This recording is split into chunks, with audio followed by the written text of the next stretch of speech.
Bueno, se va postergando, no sé por qué razón, la elección del presidente de la Corte Suprema de Justicia. Hay una polémica en este momento. Según las informaciones, por un lado, hay 3 votos ya definidos, por el otro lado hay otros 3 votos definidos y son 2 los indecisos. Un sector, el le llamamos la vieja escuela o la vieja guardia de la Corte, tenía asegurado los votos de estos 2 ministros, un hombre y una mujer, que hoy están dudando.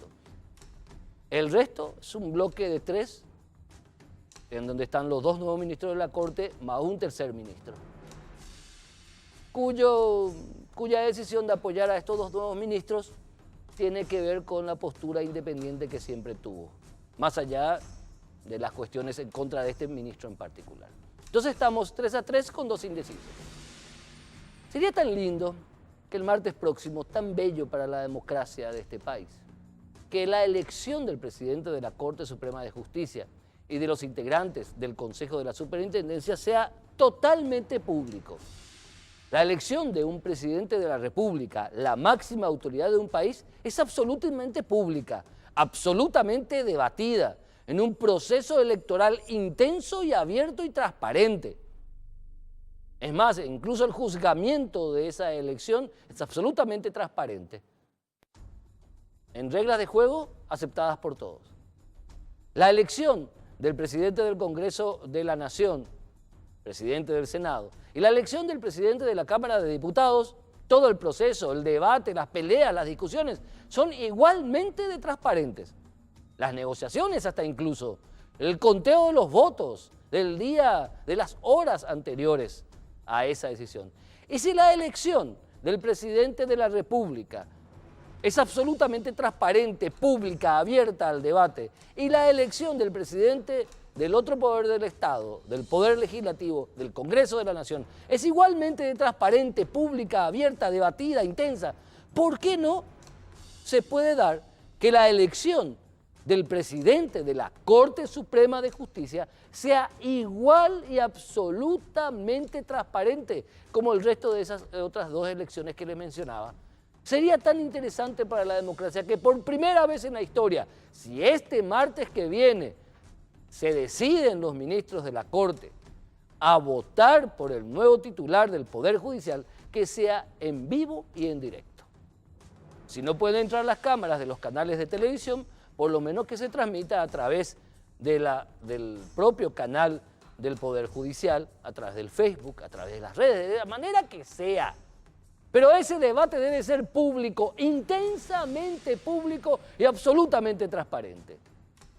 Señores ministros de la Corte Suprema de Justicia, señoras ministras de la Corte Suprema de Justicia, salvo honrosas excepciones, la ciudadanía les exige que en algún momento vuelvan a pisar tierra y se consideren como todos seres humanos falibles, miembros de una institución, cabeza de una institución que hoy está duramente objetada por la ciudadanía. Porque no tenemos justicia, mucho menos pronta y mucho menos barata, salvo honrosas excepciones que tienen que ver con programas de la Corte Suprema de Justicia. Señores ministros de la Corte Suprema de Justicia, si este martes eligen a su nuevo presidente entre 4 paredes, como lo han hecho históricamente, sepan que van a tener el reclamo de la ciudadanía. Abierto, a puertas abiertas. ¿O tienen algo que esconder? A la vuelta del corte, el primer tema del día de hoy.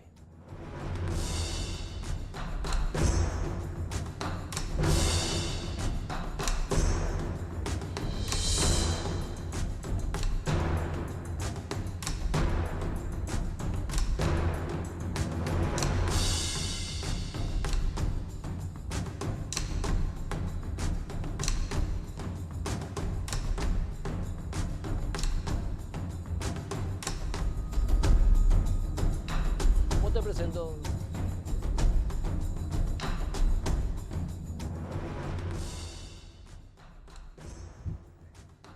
Bueno, nos acompañan, no sé cómo te presento, doctor, como presidente de la Asociación de Fiscales del Paraguay, como parte de la delegación ¿cómo te presento? Y sí, estoy como agente del Estado para la defensa del Estado Ahí paraguayo en está. el caso de Ron Martí. Es el problema cuando se tiene muchos cargos, doctor. Y Bueno, también fiscal realmente, adjunto de derechos humanos. Es el problema cuando tenés muchos cargos. muchas obligaciones, diría. Bueno, doctor Ricardo Romero, muchísimas gracias por estar con nosotros, doctor.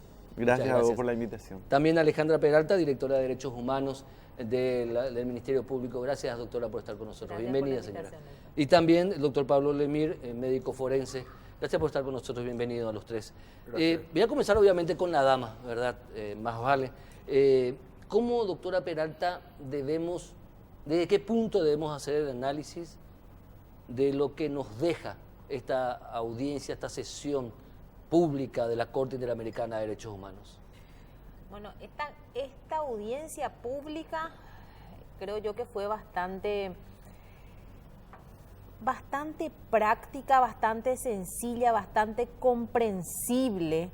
Creo que todos los paraguayos, sean o no del campo del derecho, pudieron entender perfectamente de qué se trataba esto. La sencillez con que los jueces de la Corte realizaban las preguntas, las declaraciones que pudimos escuchar de Arrón, de su hermana Cristina, de nuestros testigos y los alegatos que fueron sumamente prácticos, sencillos y concisos. Yo creo que el análisis puede ser, digamos, comprensible para cualquier ciudadano, ¿verdad? En términos prácticos podría yo resumir que la audiencia durante sus 10 horas tuvo sus altibajos. Se vivió esa tensión en Paraguay porque nos enviaban mensajes, veíamos los Twitter, etcétera. Se vivió como un mundial de fútbol. Cuando Paraguay está jugando un mundial de fútbol, era increíble cómo concentró la atención de todos los paraguayos y todos estábamos unidos por una misma causa, ¿verdad?, a favor de Paraguay. Fue realmente, eso para nosotros fue muy, muy fortalecedor desde allá, sentir ese apoyo. Ahora, doctor Ricardo Romero, ¿cómo nosotros evaluamos, doctor, la parte jurídica en sí? Con la doctora Peralta voy a profundizar mucho más con respecto a la cuestión internacional, el tema de derechos humanos, cómo se deben entender las palabras de los jueces, especialmente de la señora ministra, integrante de la Corte, la señora jueza que es de Costa Rica, la doctora Benito, la doctora Benito, Odio Benito. Elizabeth Odio Benito. Un apellido particular, y del magistrado chileno. Quiero evaluar un poco estas cuestiones aparte. Pero la cuestión jurídica, doctor, se evidenció que el Estado paraguayo en este proceso prácticamente actuó en indefensión por una actitud ideologizada de la Comisión Interamericana de Derechos Humanos, que en ciertas partes, discúlpame, doctor, no supo explicar algunos fundamentos de la presentación ante la Corte Interamericana de Derechos Humanos. Asimismo, hemos visto en la audiencia cuestiones muy importantes. Creo que la primera de todas es que los cuestionamientos que se hacían a la comisión por su falta de objetividad, al tomar como válido solamente los testimonios de Arrón y Martí y desechar todas las explicaciones que le dio el Estado paraguayo al contestar el informe 100 con más de 250 hojas detallando punto por punto, se desnudaron en esa audiencia. Todos vimos una comisión cuestionada por los propios jueces de la Corte, cuestionando lo mismo que el Estado paraguayo cuestionaba, y eso nos dio la certeza de que los cuestionamientos que hacíamos a la comisión, cuando analizábamos el caso y en la transparencia con que dimos a conocer todas las acciones y todas las gestiones que estábamos realizando, eran acertadas. Lo otro que deja es algo muy importante. Los jueces preguntan, y realmente se notó que estaban embebidos del tema, preguntan sobre aquello que nosotros les señalábamos en nuestra respuesta. Y aquello que nosotros les señalábamos a través de sus preguntas va desnudando de vuelta y va haciendo caer y desvaneciendo justamente esa acusación que hace la comisión contra el Estado paraguayo. Y cuando llegamos al alegato, aparte que los testigos, si bien fueron pocas las preguntas que hizo el Estado, las preguntas estaban orientadas a satisfacer estándares de la Corte Interamericana.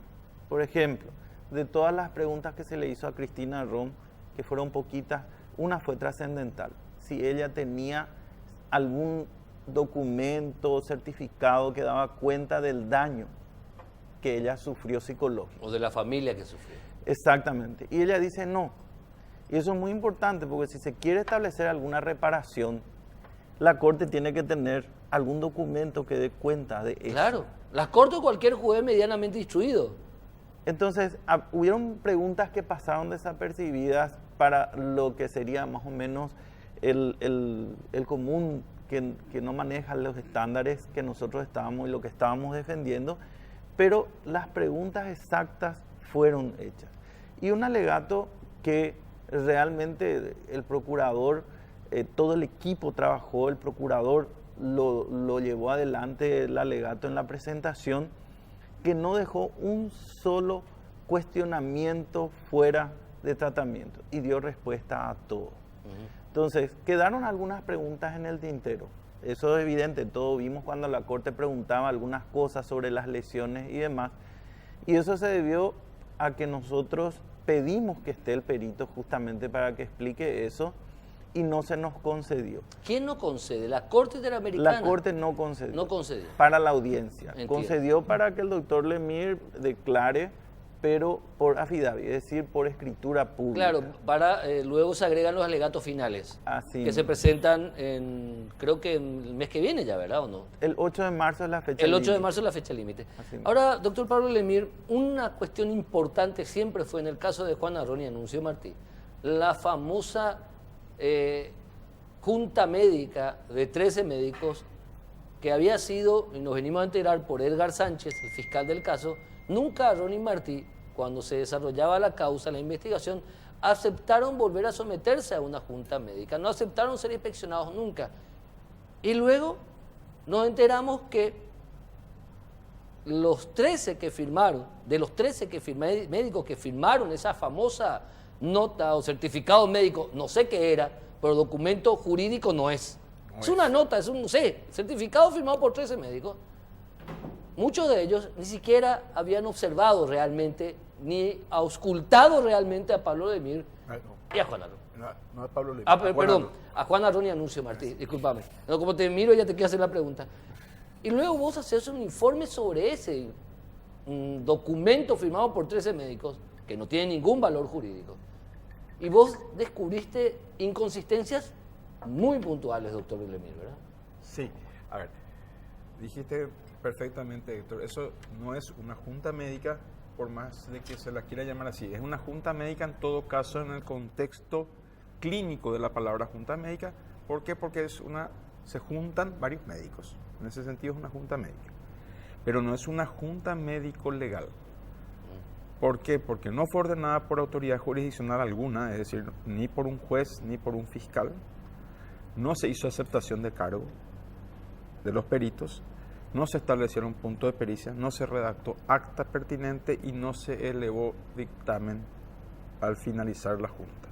Entonces no es una junta médico legal desde los parámetros, porque no se cumplieron las reglas de la pericia, así de sencillo, para hacerlo más fácil.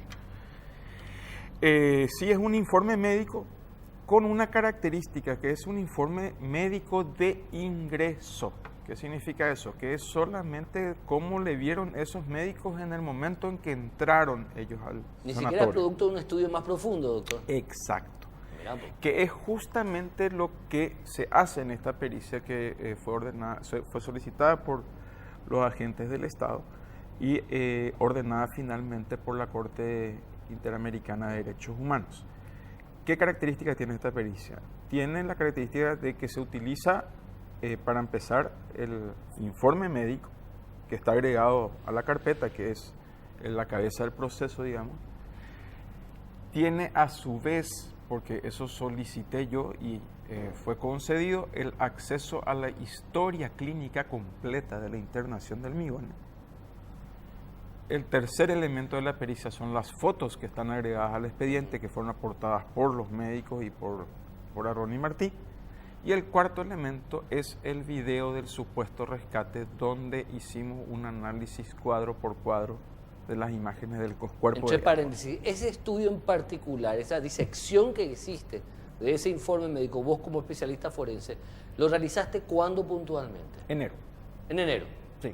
Tuviste todo enero trabajando en eso punto a punto. Sí, durante mis vacaciones entre comillas. Entre tus vacaciones, entre comillas. Pero, ¿tiene valor científico el hacer ese tipo de estudio Claro. tantos años después? Claro, porque no es un estudio, es una pericia documental. Ah, entiendo. Es una pericia documental médica, ¿verdad? No se trata de una inspección corporal, porque ninguna inspección corporal ya tendría ningún valor en esta altura. Claro. Tomando en cuenta de que todas las lesiones son superficiales, están acotadas a la piel, no hay órganos internos afectados, no hay huesos, no hay cartílago, nada. ¿Qué descubriste de ese informe, doctor Lemir? Bueno, yo me puedo referir solamente a los puntos de la pericia, es decir, a los preguntados, porque esa es la característica que tiene una pericia. El perito solamente puede responder a aquello que se le pregunta. Sí, señor. Y hay algunas inconsistencias en cuanto, te podría señalar distintos tipos de inconsistencias. Unas que son las inconsistencias en cuanto al relato fáctico que hacen ellos de su supuesto secuestro y los hallazgos físicos.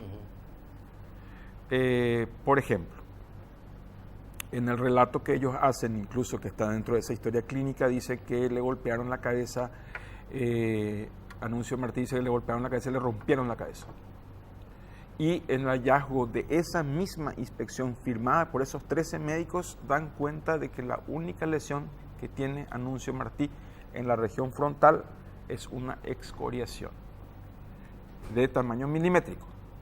¿Cuál es la característica? Si te dicen, me rompieron la cabeza con la culata de una pistola o revólver, no me acuerdo qué tipo de arma era, pero era un arma de mano, te están señalando una acción de este tipo, es decir, un golpe con un objeto contundente que actúa de manera perpendicular sobre la superficie de la piel. Con la característica de que la frente, la región frontal, tiene inmediatamente huesos por debajo.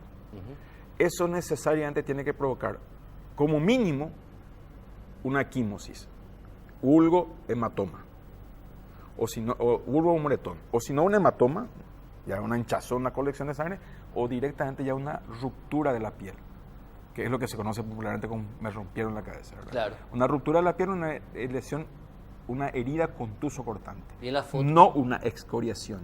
La excoriación es la acción tangencial, es el raspado, es el arañazo. Eso es lo que tenía en la frente. Entonces, ahí hay una disrelación entre lo que el relato fáctico y el examen físico.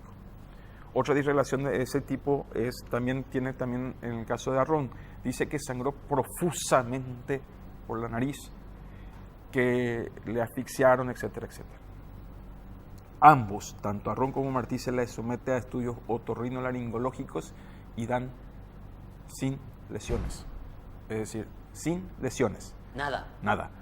En el caso de Arrón, incluso en la historia clínica se objetiva que se le hizo una rinoscopía, se metió una sonda por dentro de la nariz para mirar por dentro, hecho por un otorrinolaringólogo.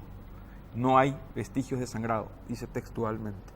Porque, para que la gente entienda, vos hiciste el análisis científico forense de un informe médico, sin valor legal alguno, que se hizo horas después de que ellos hayan sido liberados, entre comillas, o que se hayan autoliberado, no sé, pero fue horas después. Sí, y los estudios, esos estudios que te estoy diciendo, incluyendo la ecografía de las bolsas escrotales. Eso después contame, porque hay más detalles. Porque sí, eso se hace todo el mismo día, ¿eh? No, y al día siguiente. Claro, muy interesante lo que aporta el doctor Pablo Lemir, porque aporta el estudio científico forense de un estudio que se hizo años atrás. ¿Cuántos años atrás estamos hablando? 17. 17 años atrás.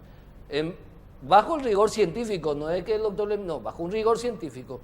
Quiero volver a lo jurídico, doctora Peralta. ¿Se puede decir de que la titular de la Dirección de Derechos Humanos del Ministerio Público, Alejandra Peralta en este caso, obró bien? Porque mucha gente objetó eso, y para explicar que cómo es posible que Alejandra Peralta, directora de Derechos Humanos del Ministerio Público, haya estado en contra de dos personas que reclamaban que sus derechos humanos fueron violados. ¿Por qué ese papel y por qué está bien ese papel, doctora Peralta? Bueno, En primer lugar hay que aclarar que no es que Alejandra Peralta haya estado en contra de dos personas. ¿Verdad? Pudieron ser estos, pudieron ser cualquiera. ¿Verdad? Pasa que recae sobre mi dirección, sobre la Dirección de Derechos Humanos de la Fiscalía, formular las respuestas a las peticiones de los organismos internacionales, tanto de la Comisión Interamericana, porque este no es el único caso que tenemos muchos otros casos tramitados ante la Comisión. Hay una partida enorme. Y hay una partida que nos Vas a espera viajar también mucho más ante a la San José de Corte, Costa Rica, ¿verdad? parece. Y elaborar la respuesta para la Corte Interamericana. Sí, señora. Ese es mi trabajo, sea en este o sea en los otros casos. Pero pasa que fuimos designados por la Fiscal General del Estado para conformar un equipo dentro de la Fiscalía que se aboque exclusivamente a la respuesta de este caso ante la Corte Interamericana, ¿verdad? Que también integra el doctor Ricardo Merlo y también dos relatoras que fueron las encargadas de, en forma conjunta, chequear foja por foja los 14 tomos de expedientes más los 4 tomos de expediente judicial. Trabajito.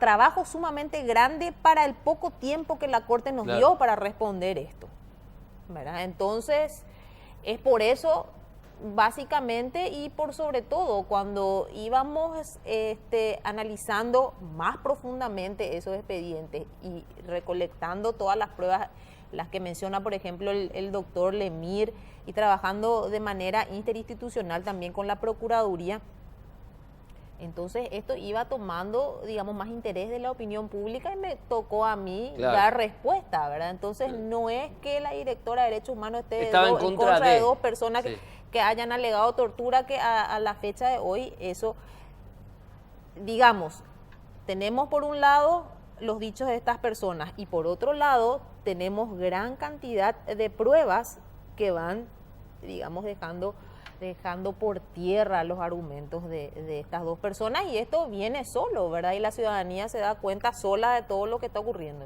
Perfectísimo, perfecto, se entiende. Pero siempre hay que aclarar todo y puntualizar todo, para eso estamos acá. A la vuelta del corte con el doctor Ricardo Merlo voy a hablar de algo. ¿Por qué el Estado paraguayo llegó a esta instancia, doctor? ¿Actuamos bajo un esquema de indefensión? A la vuelta del corte me contesta, ¿sí?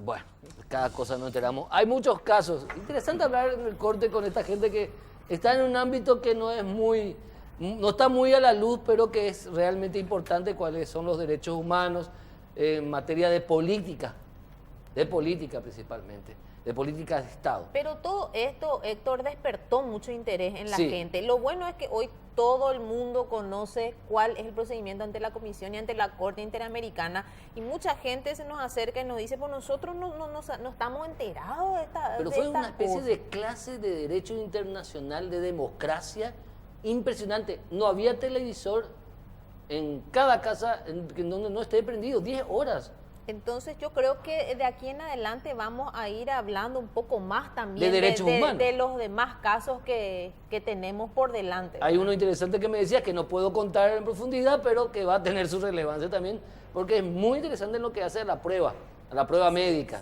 Ahora, doctor Ricardo Merlo, saltó en este tema cuando vino la discusión, saltó la cuestión de que había sido que el que entonces Procurador General de la República, actual Contralor General de la República, le propuso a Ronnie Martí llegar a un acuerdo, y que eso significó de alguna manera una aceptación tácita del Estado paraguayo por el accionar de un funcionario, representante, procurador, de los hechos o dichos señalados por Ronnie Martí. Se actuó, digamos, a partir de ese traspié, ¿fue un traspié eso? Bueno, lo que ocurre es que la comisión lo que pretende es que los casos se resuelvan a través de estas acciones conciliatorias. Lo que ocurrió con ese acuerdo es que uno de los puntos era que ellos pretendían la impunidad en el caso del secuestro de María Edith. Y eso hace, y está por escrito, Héctor, Una de las cláusulas. una de las Pidieron cláusulas era la estaban inmunidad. pidiendo de que se dejen sin efecto todas las sentencias y resoluciones en contra de ellos. Eso es uno de los puntos. Entonces esos puntos son inaceptables para cualquier Estado. No se puede negociar sobre la base de un pedido de ese tamaño que pretenda la impunidad y deje a las víctimas sin el derecho al acceso a la justicia. Claro. Por lo menos al debate en un juicio oral y público, independiente de lo que suceda como resultado de ello. Eso es una situación. Luego hubo otra situación en la cual habían enviado recortes periodísticos y demás sobre justamente los panfletos que le dicen y la cartelería que se vio a lo largo de las rutas, y eso no tuvo una respuesta en su momento. Todo esto Ese ocurrió fue- en el 2010. Todo en el 2010. En el claro. 2010. Y bueno, y cuando llegamos ya con el informe 100, ahí se activa todo el Estado, se trabajó muchísimo, se analizó todo, se respondió puntillosamente y como te decía, diríamos la manifestación del buen trabajo que se hizo al contestar ese informe 100 se vio en las preguntas que hicieron los jueces. de la Claro, Corte. porque es evidente que los jueces de la Corte Interamericana de Derechos Humanos se basaban no en la acusación de Aroni Martín, no en la presentación de la Comisión Interamericana de Derechos Humanos, sino se basaba en el informe del Estado paraguayo. Eso se notaba, Así porque mismo. profundizaban. O sea, se hizo un buen trabajo. Lo que hay que decir, ustedes trabajaron bien, lo que hay que destacar también.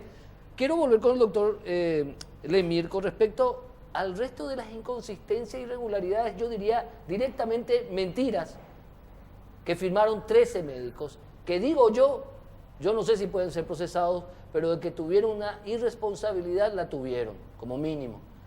¿Qué otras inconsistencias encontraste, doctor Pablo Lemir? Bueno, la primera que te señalé son inconsistencias que, es decir, no está mal el informe médico, sino que al contrario, ese informe médico y la historia clínica hace caer, es una inconsistencia con relación al relato de Aroni Martí. Entiendo.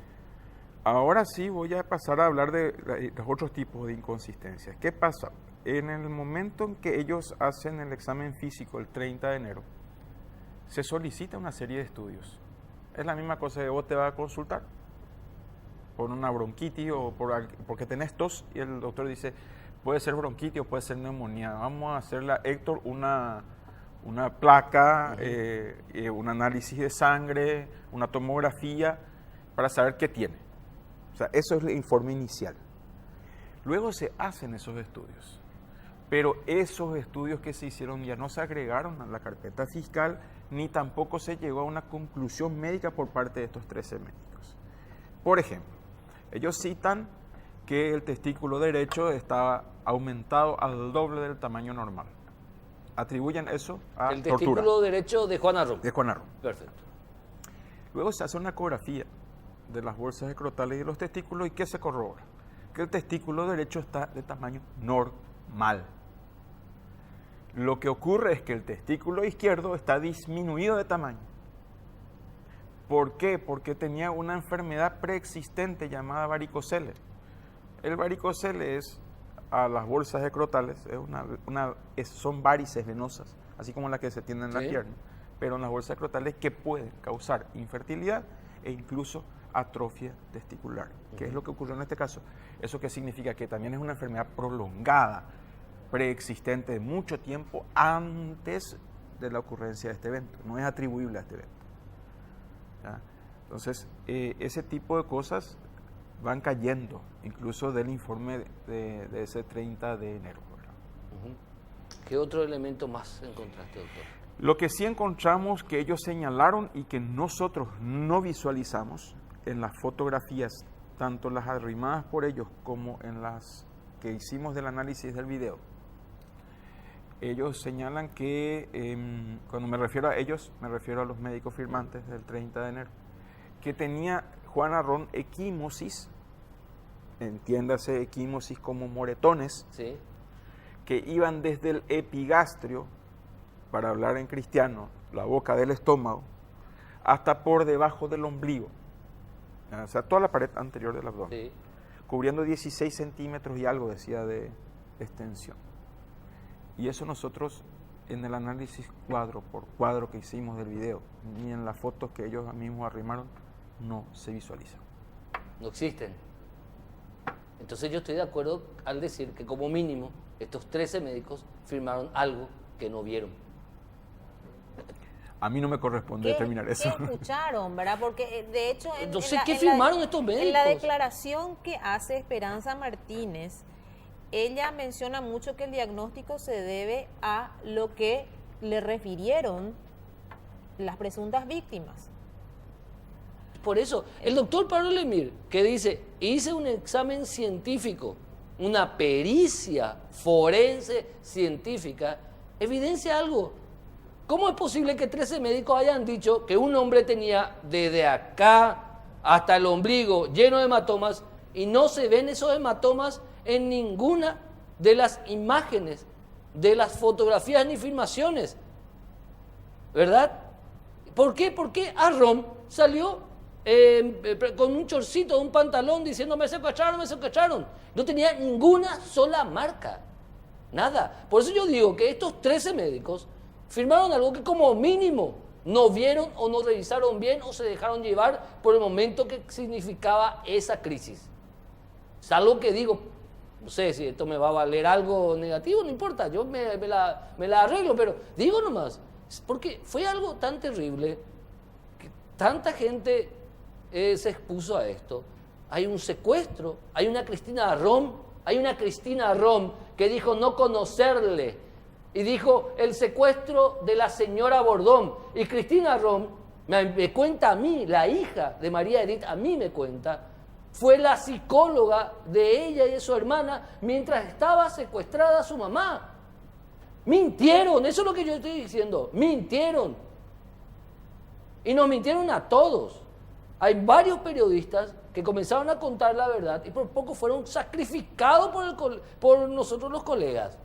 Porque todos creíamos la historia de esta gente que mintió. Eso estoy diciendo, mintieron. Y si otra gente no dijo, yo lo digo, mintieron. Y hasta ahora lo que tenemos es eso, un cúmulo de mentiras. Porque Sí. como decía el doctor Lemir, es una enfermedad preexistente. Es imposible que un hombre desconozca que padece de esa enfermedad preexistente, que es de larga Yo te puedo duración, asegurar que es ¿verdad? imposible. Sí. Y que diga, esto Porque se duele. debe a los golpes, ¿verdad? Entonces... ¿Sí? ¿Sí? Ahora, dos últimas preguntas, le agradezco mucho, porque seguro han de estar cansados ya de este tema, me imagino. Pero le felicito porque hicieron un trabajo de la Gran 7, de nivel. Cuando se hacen las cosas institucionalmente, se dan estos resultados.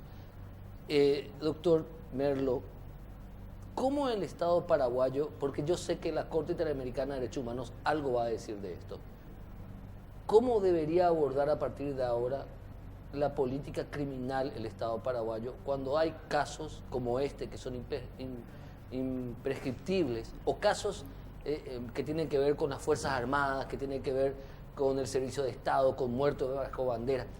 ¿Debería cambiar algunas leyes del Estado paraguayo? Como decía la doctora Peralta, al fin se está hablando de derechos humanos.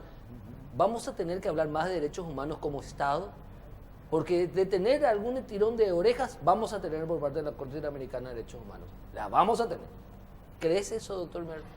Yo creo que lo que nos dejó esto es algo muy importante, ¿verdad? Hoy entendemos la gravedad de lo que es no respetar, o por lo menos en la mayoría de los casos en los que fuimos condenados, en lo que hemos tenido falencias como Estado. Creo que hemos podido visualizar en Costa Rica a lo que se puede llegar para el Estado paraguayo.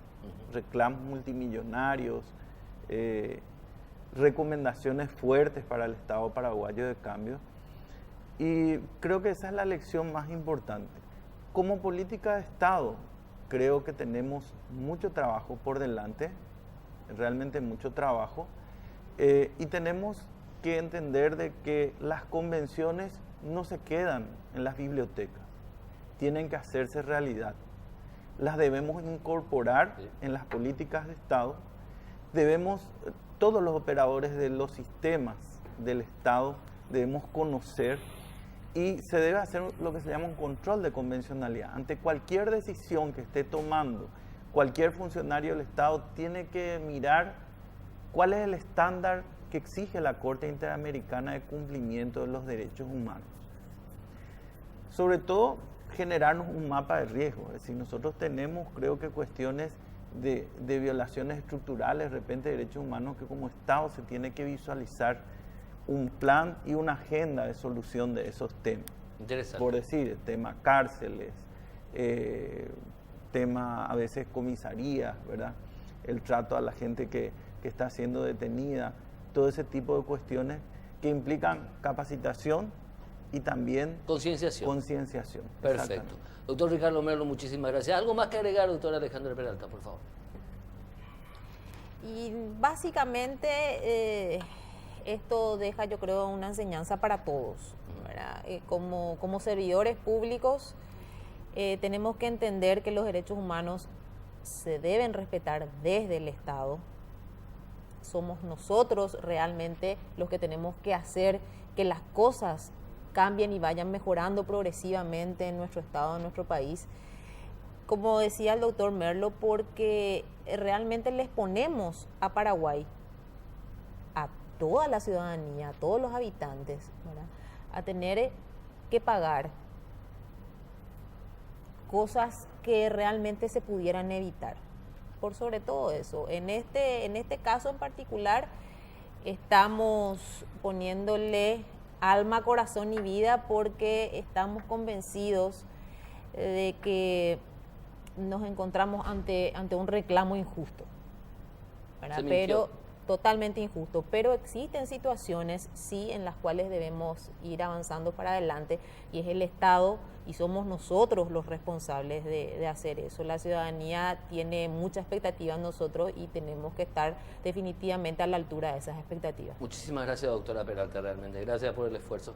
Y finalmente, doctor Lemir, es categórico. Podemos resumir, yo sé que es complicado lo que te voy a pedir, porque vos estudiaste un documento que se utilizó básicamente para llevar al Estado paraguayo a esta instancia. Un documento en donde adrede se obviaron o directamente se mintió.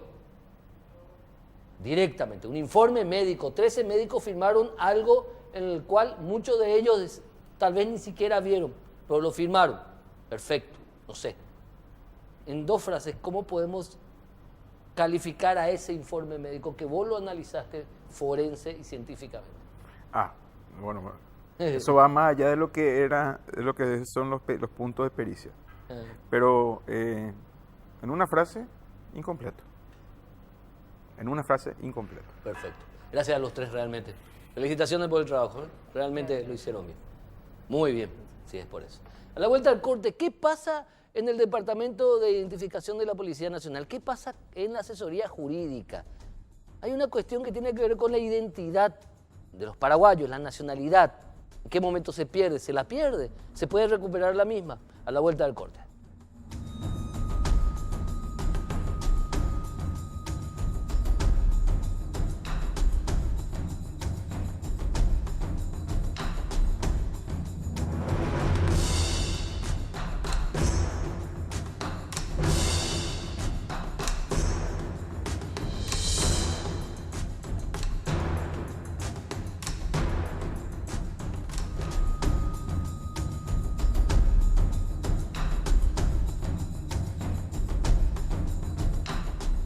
Doctora Luz López, gracias por estar con nosotros. Bienvenida, señora. Gracias a vos. Hace un tiempo he leído un escrito que usted compartías por algunas cuentas del Facebook o algo así, y en donde contabas una cuestión que está pasando en identificaciones, que es llamativa, ¿verdad? Que tiene que ver con que hay una especie de rechazo de identificaciones o de la Dirección Jurídica de Identificaciones a reconocer la nacionalidad o la ciudadanía incluso de compatriotas que han optado por otra nacionalidad precedentemente por A o B razones. Contame un poco qué está pasando. Bueno, en primer lugar, gracias Héctor por el espacio. Es así mismo. Estamos teniendo muchísimos inconvenientes. Esto no es nuevo. Es de aproximadamente 3 a 4 años. Se está produciendo el problema de que hay una negativa, específicamente en el Departamento de Identificaciones, porque es el órgano encargado de la identidad de los ciudadanos paraguayos, de otorgar la cédula a los paraguayos de origen natural. En este sentido, el otorgamiento en sí o la renovación, que finalmente es lo mismo. ¿Qué alega el Departamento de Identificaciones o las personas que nos consultan, porque recibimos constantemente este tipo de inconvenientes o tenemos este tipo de consultas? Es que cuando acuden al Departamento de Identificaciones porque tienen el acta de nacimiento, la partida de nacimiento acá como paraguayo de origen natural, porque es la persona que nace en el territorio de la República, más allá que el artículo 146 de la Constitución tiene otras particularidades, es decir, que la adquisición de la nacionalidad paraguaya de origen natural puede darse también en otros casos. Claro. El hecho de nacer acá te da la nacionalidad porque tenemos el derecho del suelo, digamos. Claro, ¿verdad? Claro, doctora.